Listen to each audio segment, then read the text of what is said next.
Vamos orar mais uma vez, irmãos?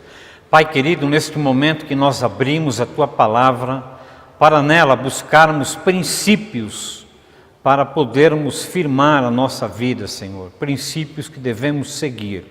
Nós suplicamos a bênção do Teu Espírito Santo aqui presente para nos iluminar, nos dar entendimento, nos dar sabedoria e a firmeza necessária para valorizar esses princípios e aplicá-los em nossa vida no dia a dia.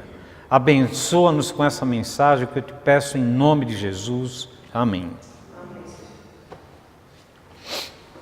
Irmãos, nesta noite nós vamos dar continuidade à exposição bíblica do Evangelho de Mateus, né? E como eu já disse, concluindo o Evangelho de Mateus, nós vamos estar concluindo o estudo de toda a Bíblia. Hoje nós iniciaremos o capítulo 15. Capítulo 15, uma situação em que Jesus é confrontado e ele repreende os fariseus e mestres da lei que foram confrontá-lo. E a confrontação teve origem no seguinte ponto: os mestres da lei e fariseus questionaram a Jesus por que os seus discípulos não lavam as mãos antes de comer, contrariando a tradição dos anciãos. Então a preocupação dos fariseus qual era? Ora, por que os seus discípulos não lavam as mãos antes de comer? Eles estão contrariando a tradição dos anciãos. E como qualquer outro texto na Bíblia, irmãos, esse relato deve ser interpretado dentro do seu próprio contexto, como os costumes, geografia e história, a fim de entendermos com profundidade qual foi a intenção de Mateus ao escrever esse texto, né? E caso contrário, nós poderemos ler o texto, não entender completamente e ficarmos confusos, ou seja, a mensagem vai ficar fraca e incompleta para a nossa vida. E nesse texto, por exemplo, nós precisamos entender quais os reais motivos que levaram os fariseus e mestres da lei a questionar e exortar ao Senhor Jesus. E a mensagem tem como título, então, o que contamina o homem, né? E ela é dividida em 3 partes. Jesus repreende os fariseus e os mestres da lei, o que torna o ser impuro e que a impureza vem do coração. Nós vamos ler então o texto, Mateus 15, de 1 a 20, eu peço que os irmãos acompanhem em suas Bíblias. Mateus capítulo 15, versos de 1 a 20. Então, vieram de Jerusalém a Jesus alguns fariseus e escribas e perguntaram: por que transgridem os teus discípulos a tradição dos anciãos? Pois não lavam as mãos quando comem. Ele, porém, lhe respondeu: por que transgredis vós também o mandamento de Deus por causa da vossa tradição? Porque Deus ordenou: honra a teu pai e tua mãe, e quem maldisser a seu pai ou a sua mãe será punido de morte. Mas vós dizeis: se alguém disser a seu pai ou a sua mãe, é oferta ao Senhor aquilo que podereis aproveitar em mim, esse jamais honrará a seu pai ou a sua mãe. E assim invalidaste a palavra de Deus por causa da vossa tradição. Hipócritas, bem profetizou Isaías a vosso respeito, dizendo: este povo honra-me com os lábios, mas o seu coração está longe de mim. Em vão me adoram, ensinando doutrinas que são preceitos de homens. E tendo convocado a multidão, lhes disse: ouvi e entendei. Não é o que entra pela boca o que contamina o homem, mas o que sai da boca, isto sim contamina o homem. Então, aproximando-se dele, os discípulos disseram: sabes que os fariseus, ouvindo a tua palavra, se escandalizaram? Ele, porém, respondeu: toda planta que meu Pai Celeste não plantou será arrancada. deixai-os, são cegos guias de cegos. Ora, se um cego guiar outro cego, cairão ambos no barranco. Então lhe disse Pedro: explica-nos a parábola. Jesus, porém, disse: também vós não entendeis ainda? Não compreendeis que tudo que entra pela boca desce para o ventre e depois é lançado em lugar escuro? Mas o que sai da boca vem do coração, e é isso que contamina o homem, porque do coração procedem maus desígnios, homicídios, adultérios, prostituição, furtos, falsos testemunhos e blasfêmia. São essas as coisas que contaminam o homem, mas o comer sem lavar as mãos, não o contamina. Irmãos, analisando o texto, nós poderemos responder algumas perguntas que podem passar despercebidos numa leitura mais rápida e impedir então o completo entendimento da mensagem. O último versículo do capítulo 14 termina com Jesus pregando e curando as pessoas em Genezaré. Os irmãos lembram que ele atravessou a pé o lago, né? Os discípulos estavam no barco, apreensivos, sem orientação. Aí Jesus entrou no barco, acalmou a tempestade, deu um ensinamento para Pedro, né, que acabou afundando, chegou do outro lado em Genezaré, e lá ele começou a pregar o Evangelho, a curar pessoas que estavam adoentadas e a salvar muitas pessoas. Então o que Mateus está relatando até o final do capítulo 14 é isso. E agora no capítulo 15, observem que a primeira palavra que aparece é então. Não é isso? Na minha Bíblia está então. Talvez alguma outra Bíblia tenha alguma versão diferente. Então. Irmãos, quando a palavra então aparece, ela significa que o fato que será relatado a seguir, ou seja, no capítulo 15, não ocorreu imediatamente ao fato relatado anteriormente no capítulo 14. Ou seja, a gente lendo aqui em seguida dá a impressão que Jesus está lá pregando, curando, salvando, e imediatamente chegam quem? Os fariseus e mestres da lei. Não. Essa palavra então, ela deixa claro que isso não ocorreu de forma imediata, né? A Bíblia ela não é escrita em ordem cronológica, né? São os fatos que aconteceram que estão sendo registrados de acordo com a importância e de acordo com a época, mas não necessariamente numa ordem cronológica. Então, irmãos, quando a palavra então aparece, ela significa que o fato que está sendo relatado não ocorreu imediatamente antes do fato que será relatado em seguida. E a palavra então, ela é uma palavra indefinida, ela pode significar por esses dias, ou por esse tempo, numa situação futura, num momento afastado daquela circunstância anterior, o fato ocorreu. Então ela coloca uma distância de tempo entre um fato e outro fato. Ou seja, Mateus não deixa claro quanto tempo se passou desde que Jesus pregava em Genezaré até a chegada dos fariseus e mestres da lei. Devido ao tempo que se passou entre um evento e outro, eu particularmente creio que os fariseus encontraram Jesus em Cafarnaum e não em Genezaré. Mas essa é uma opinião pessoal minha, né? Mas que eu preciso compartilhar com os irmãos. Por que eu creio que seja Cafarnaum? Porque Cafarnaum era bem pertinho de Genezaré.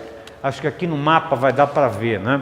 Tem aqui Genezaré, aqui tem uma setinha amarela, Cafarnaum. Eram 7 quilômetros de distância, ou seja, menos de meio dia de viagem. E por que eu penso assim? Porque Cafarnaum era o quartel-general do Senhor Jesus. Todo mundo sabia que poderia encontrá-lo em Cafarnaum.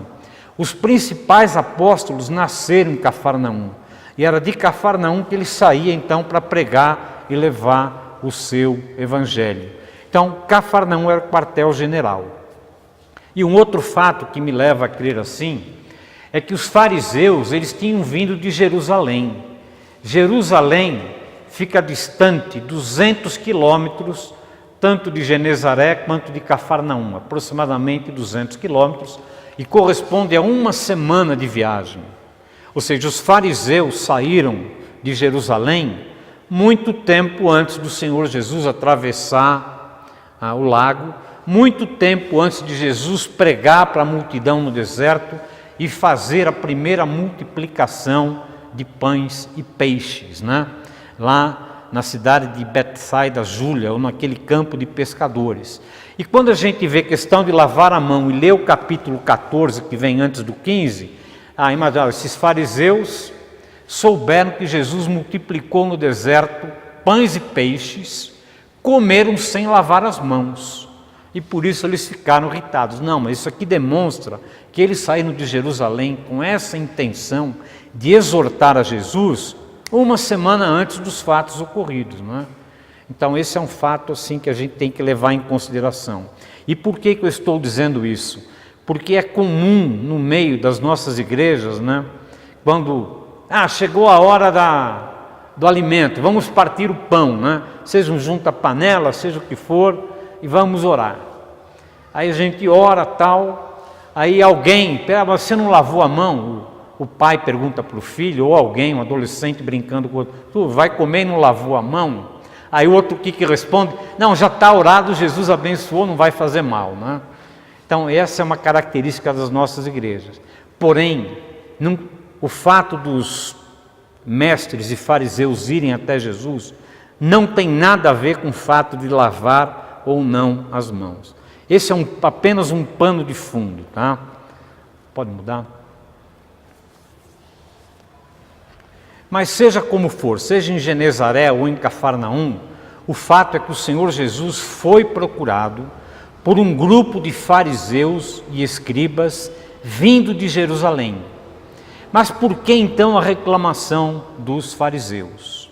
Para respondermos essa questão, precisamos lembrar que, desde o início do seu ministério, Jesus foi confrontado e questionado pelos fariseus, escribas e mestres da lei, inclusive os sacerdotes, que afirmavam que ele não era o Messias. Como é que o Messias podia ter vindo? De onde ele veio? Filho de uma família simples, de um simples carpinteiro, né? Eles queriam um Messias de sangue nobre, alguém que viesse por cima. E Jesus veio humildemente. E eles não aceitavam isso. Segundo ponto, ao tempo que a gente está estudando Mateus, a gente tem visto em cada passagem que a oposição dos fariseus e dos mestres da lei a Jesus aumentava proporcionalmente ao aumento do seu ministério. Quanto mais crescia o ministério do Senhor Jesus na Galileia, mais aumentava a oposição, o ódio desses homens ao Senhor Jesus.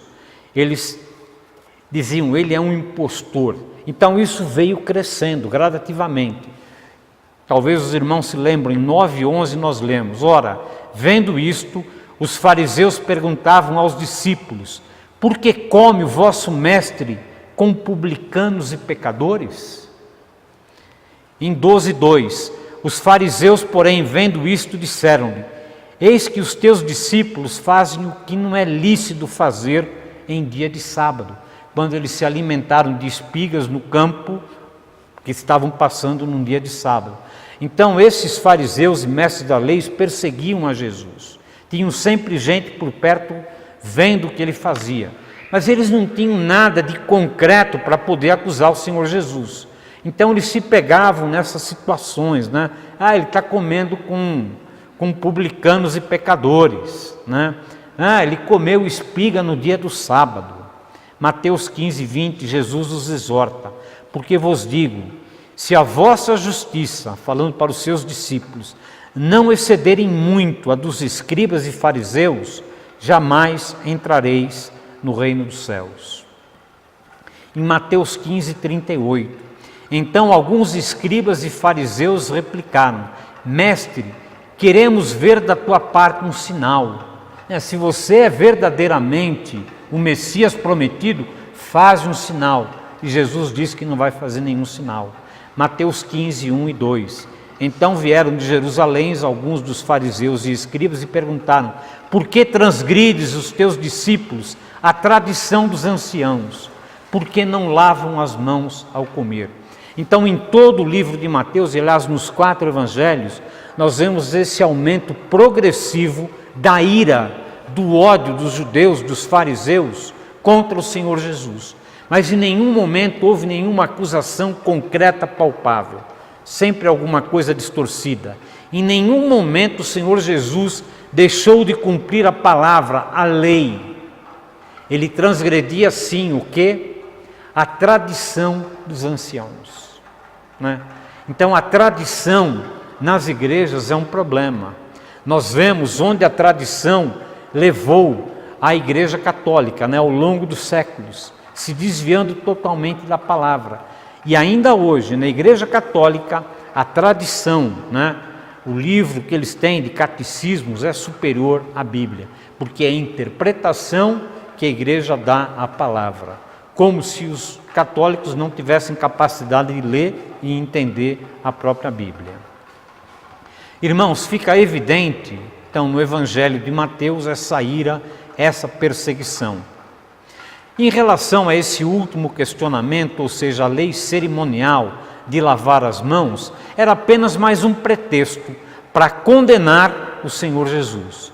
Mas nós precisamos nos lembrar que, de acordo com as Escrituras, princípios são verdades fundamentais que procedem de Deus. E esses princípios nos remetem à lei moral de Deus. Portanto, segundo a Bíblia, né,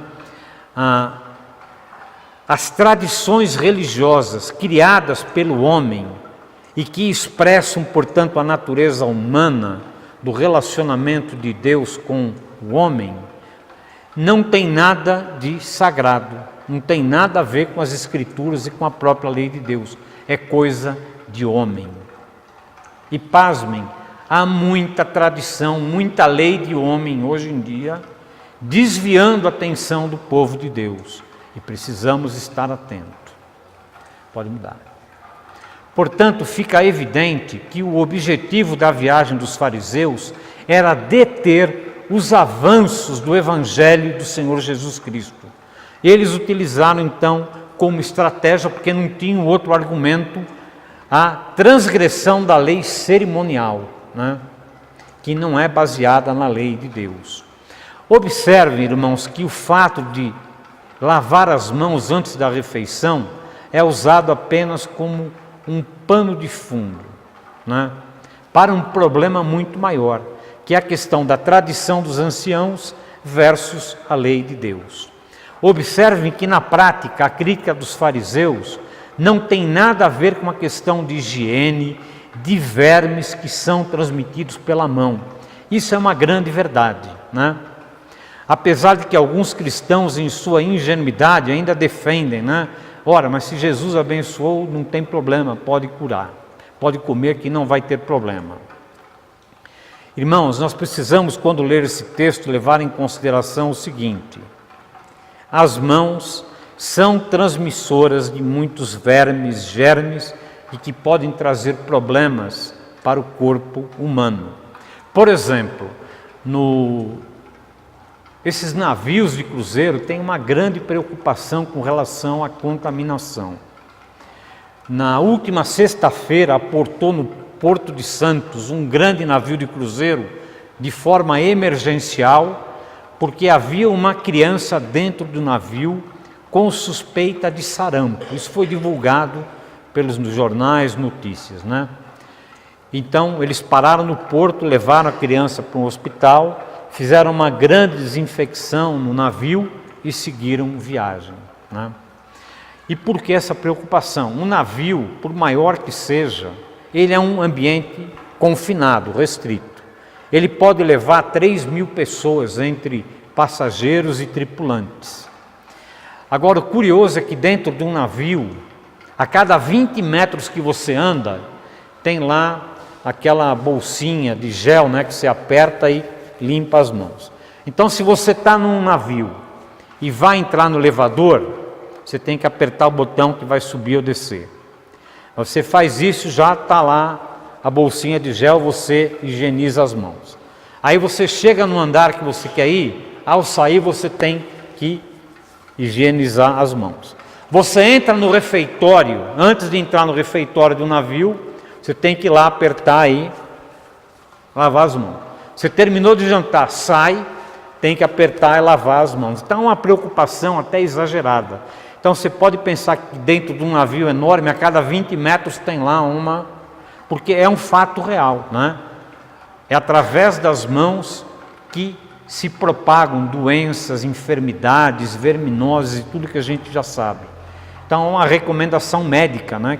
Temos que manter as nossas mãos limpas. Mas não era esse o problema que estava sendo tratado lá com o Senhor Jesus, né? A gente pode ser levado a esse princípio, mas Jesus então é contra lavar as mãos? Jesus quer que todo mundo fique doente, ele está negando o óbvio. Não, Jesus não está negando o óbvio. Ele é o nosso Criador, e Criador dos vermes e de tudo que contamina. Ele conhece muito bem. A questão que está em voga é a tradição, né, dos homens versus a lei de Deus, a tradição dos anciãos. Imagina, aquela multidão faminta lá no deserto, Jesus multiplica pães e peixes. Como é que esse povo vai se alimentar? Ah, não, vamos procurar no deserto onde é que tem uma água aqui para a gente poder lavar as mãos e depois a gente come o pão. Não faz muito sentido, né? Nós mesmos, em nossa casa, em algumas vezes, nós relaxamos nesse aspecto, né? Nós comemos sem lavar as mãos, devido às circunstâncias do momento. E é mais ou menos esse contexto que está sendo colocado, né? Então, a esperança dos religiosos era encontrar algum motivo que pudesse condenar ou inibir Jesus em seu ministério. E eles adotaram, então, essa estratégia de confrontação pública. Jesus estava falando com os seus discípulos, né? Não sei quantas pessoas haviam, e eles chegam e questionam por que eles não lavam as mãos antes de comer. Eles pretendiam humilhar o Senhor Jesus, desprestigiá-lo junto às multidões, e também junto às autoridades romanas. Pode mudar. Portanto, irmãos, a luta de Jesus naquele momento não era contra a carne e sangue, como disse o apóstolo Paulo, mas contra o poder satânico que agia livremente na vida dos religiosos que perseguiam o Senhor Jesus. Os discípulos não praticavam habitualmente o cerimonial, né? Não com o objetivo de questionar a tradição ou desprezar os princípios de higiene pessoal. Mas haviam ocasiões em que, devido às circunstâncias, viagens longas, você não poderia estar toda hora lavando as mãos. E é isso que os fariseus questionam. Por que os seus discípulos transgridem a tradição dos anciãos? Pois não lavam as mãos antes de comer. A censura que eles faziam trazia uma crítica velada ao Senhor Jesus. Segundo os líderes religiosos, caberia a Jesus, sendo o mestre, né, ensinar o povo as tradições dos anciãos. E esse era o questionamento. Considerando que a pergunta havia sido feita publicamente, o Senhor Jesus respondeu o questionamento com uma outra pergunta, né? E com um argumento inquestionável. Disse Jesus respondendo aos fariseus: e por que vocês transgridem o mandamento de Deus por causa da vossa tradição? Pois Deus disse: honra teu pai e tua mãe. E quem amaldiçoar o seu pai ou a sua mãe terá que ser executado, receberá a pena de morte, conforme Êxodo 20:17. Mas vocês afirmam diferente. O que eles afirmavam? Olha, se você não honrar teu pai e tua mãe, e eles estiverem passando por uma situação difícil, você faz o seguinte: leva lá uma cesta básica para ele, leva lá alguma coisa, e você está livre disso, de ter que honrar pai e mãe. Porque há filhos que odeiam os pais e pais que odeiam os filhos. E a Bíblia condena isso, a lei de Deus condena isso veementemente. Então eles deram um jeitinho com a tradição, né? Lei dos anciãos, olha, não tem problema se você não honrar pai e mãe. Leva lá uma cesta básica, né? Diz que você está fazendo uma oferta para Deus e assim está tudo bem, né? Vocês estão desobrigados de ter que estar lá honrando e toda hora junto com eles. Leva uma cesta básica, leva um dinheirinho para comprar um remédio, agenda uma consulta, você nem precisa ir lá, só fala que pode ir no médico que está resolvido. Então, desde aquela época haviam essa situação, né? E a Bíblia, a lei de Deus é muito clara. Então, eles prezavam muito lavar as mãos, mas desprezavam os pais. Isso aqui é uma coisa secundária. Então, essa exortação do Senhor Jesus deixa clara a diferença, né, de um cristão, a atitude externa, ou seja, a forma como você age ou o que você faz, versus a atitude interna, a essência, o que lhe move a agir desta maneira. Qual era a atitude externa, então, que os mestres da lei orientavam os discípulos? Leva lá a cesta básica, está tudo bem. Não importa o que vai dentro do teu coração. E Jesus questiona o seguinte: o que importa é o que está dentro do coração, né? É o que você faz, é a motivação que te leva a agir daquela forma. Ou seja, a lei dos homens e a lei de Deus, né? E mais, ele fica tão indignado ao comentar isso que ele chama os escribas de hipócritas. Veja a que nível chegou o Senhor Jesus, né, de revolta contra essa situação da aparência de religiosidade com a verdadeira religião, né? A aparente fé com a fé verdadeira. Pode mudar? Que página que está aí? 10. Isso. Então esse texto nos traz a primeira grande questão. Por que teus discípulos transgridem a tradição dos anciãos? E Jesus responde: porque vós, fariseus, escribas, mestres da lei, transgridem a lei de Deus. Esse é o primeiro ponto que nos chama a atenção nesse texto. Mas vamos prosseguir. Pode mudar. Versículos 8 e 9, né? Com essas palavras, o Senhor Jesus silenciou os seus acusadores, citando as Escrituras Sagradas e provando por elas a fragilidade e a inutilidade da tradição dos anciãos, ou a tradição constituída pelos homens, ou os dogmas religiosos de origem humana.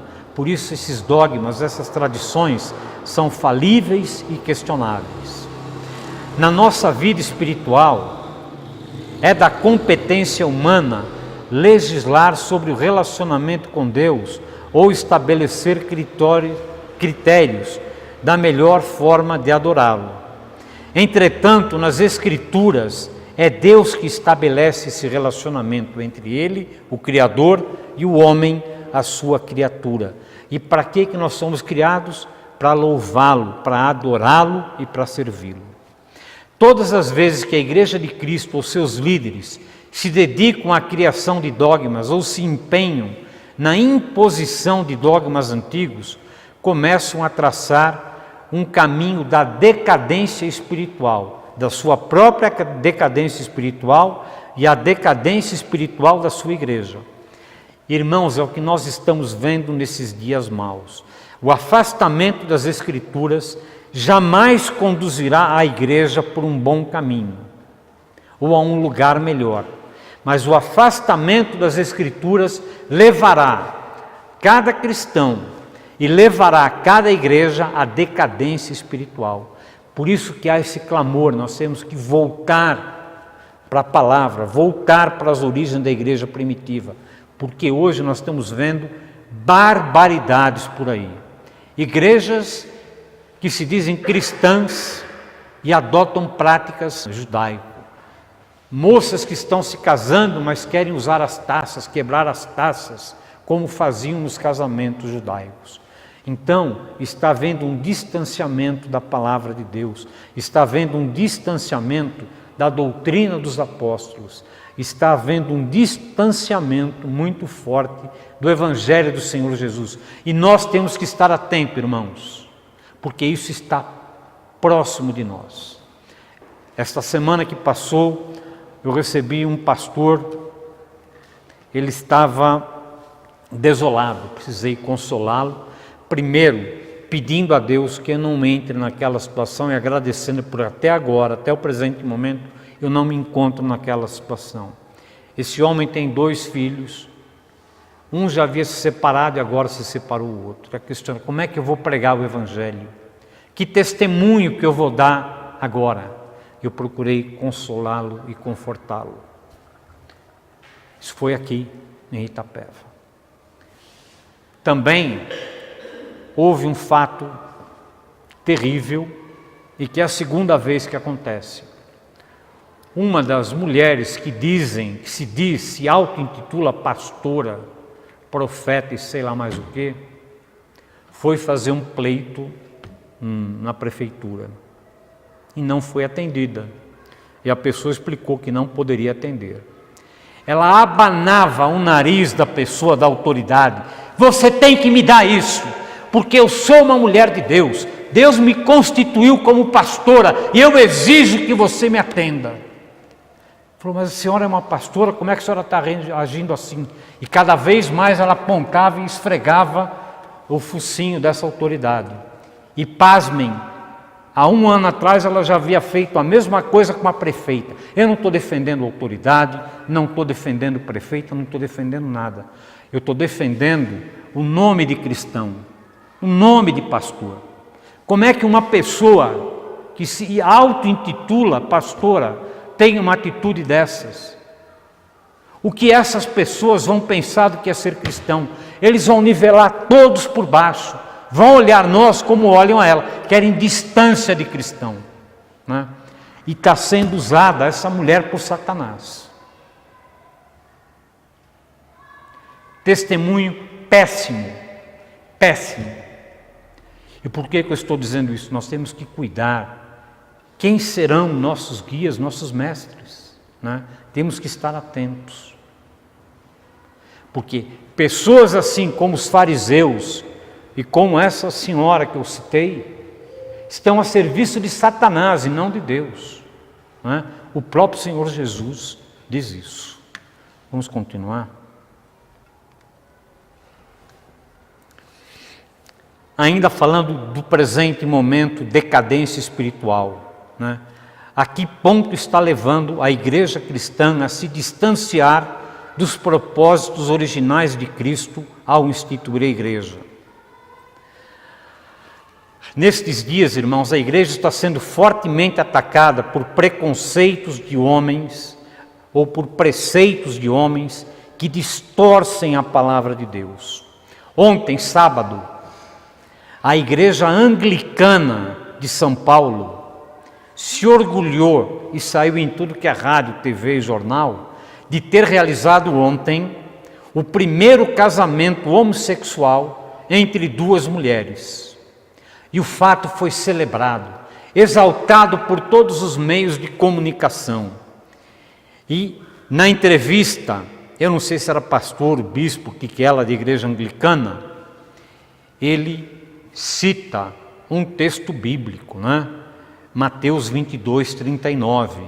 E o segundo semelhante a este é: amarás o teu próximo como a ti mesmo. Ele afirmou que estava realizando o casamento entre essas 2 mulheres, porque a igreja dele é uma igreja inclusiva, palavra da moda, uma igreja inclusiva, né? E que a igreja que ama o próximo não julga o próximo. Então que ele não iria julgar a opção dessas 2 meninas, 2 jovens.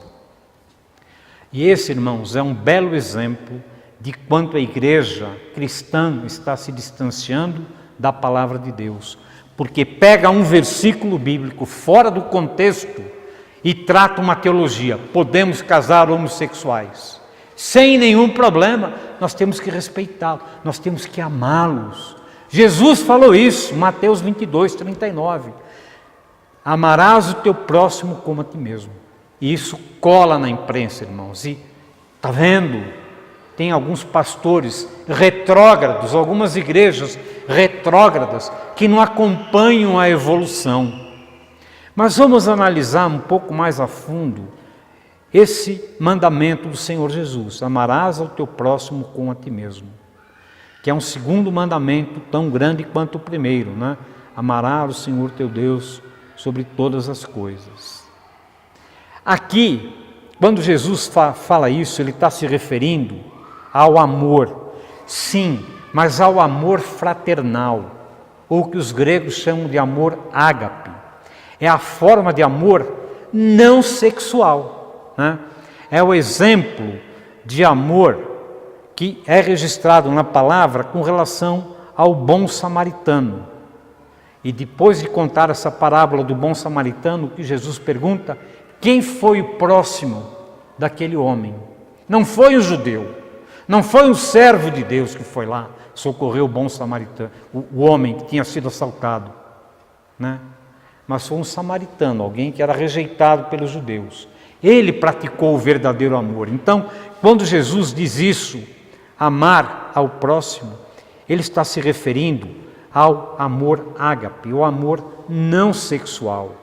Você ter compaixão pela pessoa, você socorrer a pessoa, você está ajudando a pessoa.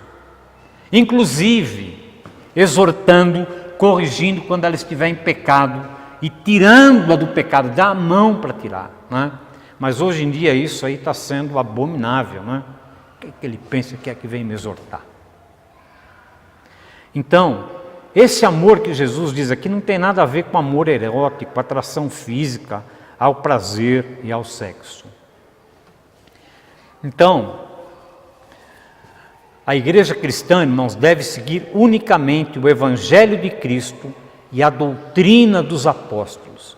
E o que é que nós aprendemos lendo a palavra de Deus sobre o Evangelho e sobre a doutrina dos apóstolos, que fundamentou? A doutrina dos apóstolos é o alicerce da igreja. O que o apóstolo Paulo fala em Romanos 1, 26 e 27? Na instituição da igreja, para que a igreja seja instituída, versículo 26, por causa disso, os entregou Deus a paixões infames, porque até as mulheres mudaram o modo natural das suas relações íntimas por outro contrário à natureza. Semelhantemente, os homens também, deixando o contato natural da mulher, se inflamaram mutuamente em sua sensualidade, cometendo torpeza, homens com homens, e recebendo em si mesmo a merecida punição do seu erro.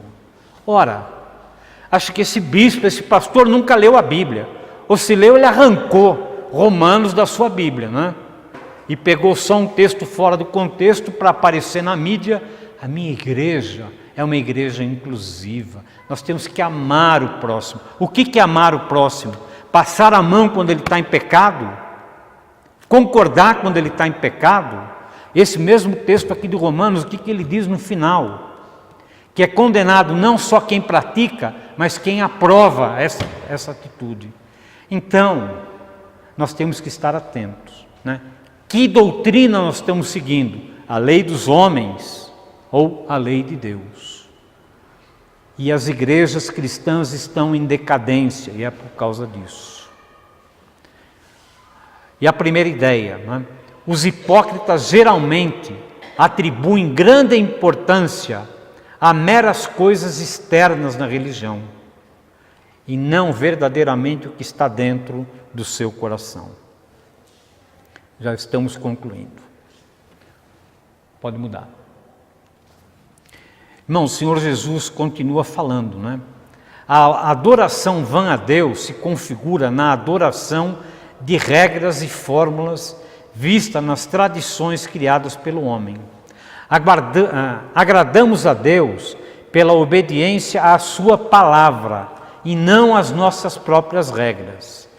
A seguir, Jesus chamou a si a multidão e declarou: ouçam e entendam, o que entra pela boca não contamina o homem, mas o que sai da sua boca, isso o torna impuro.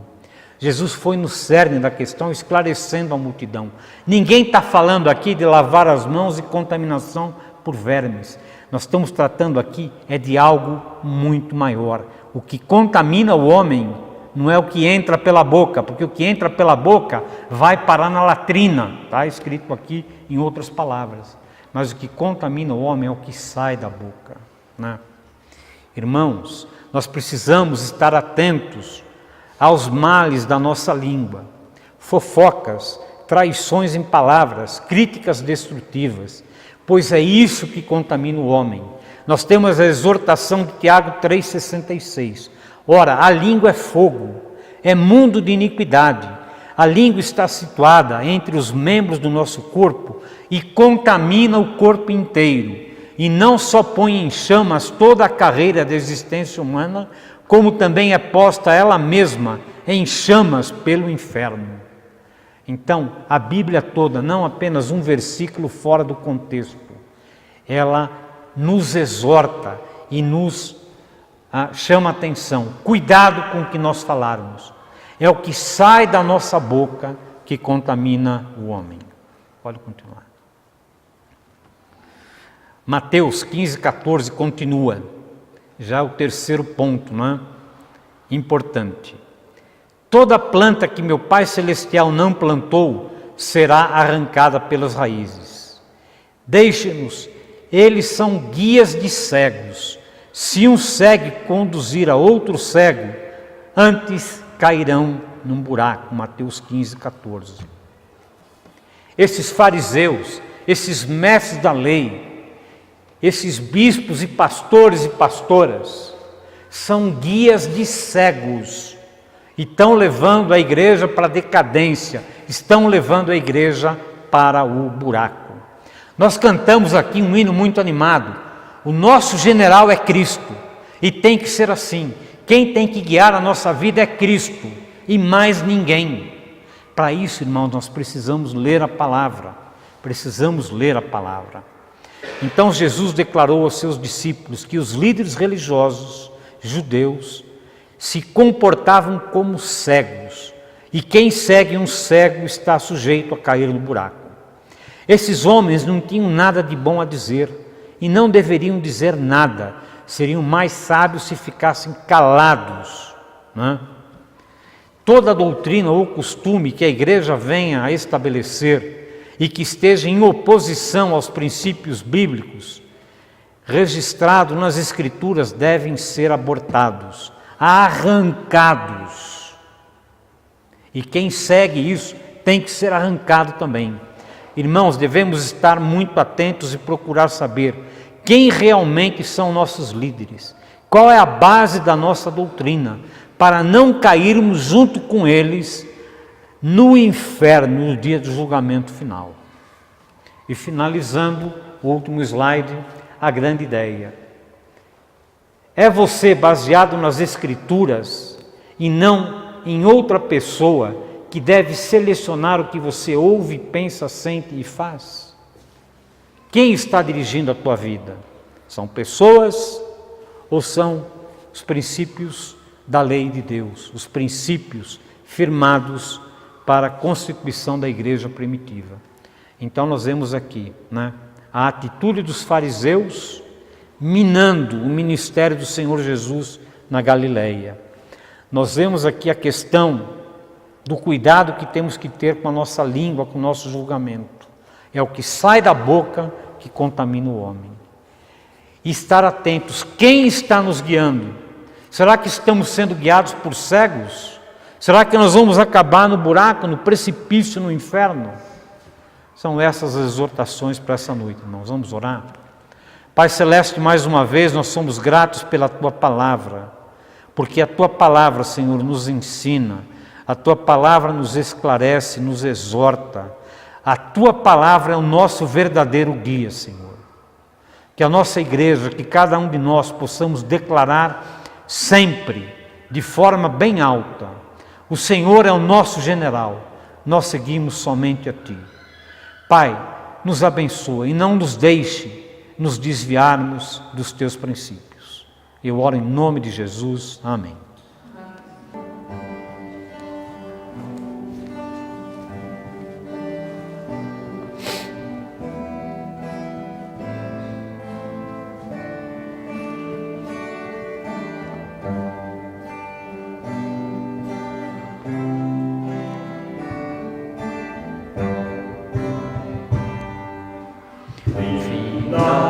Este dia que meu Pai me deu, outras vespertinas cobrem já o céu. Ó Jesus bendito,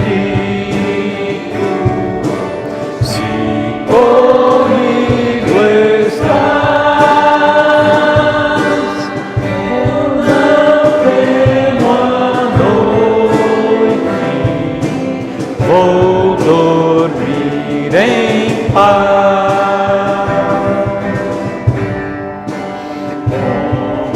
Os meus pecados eu te entristeci, mas perdão te peço por amor a ti.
Graças que darei,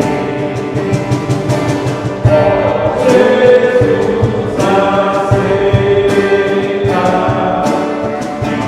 minha petição e seguro sem perturbação.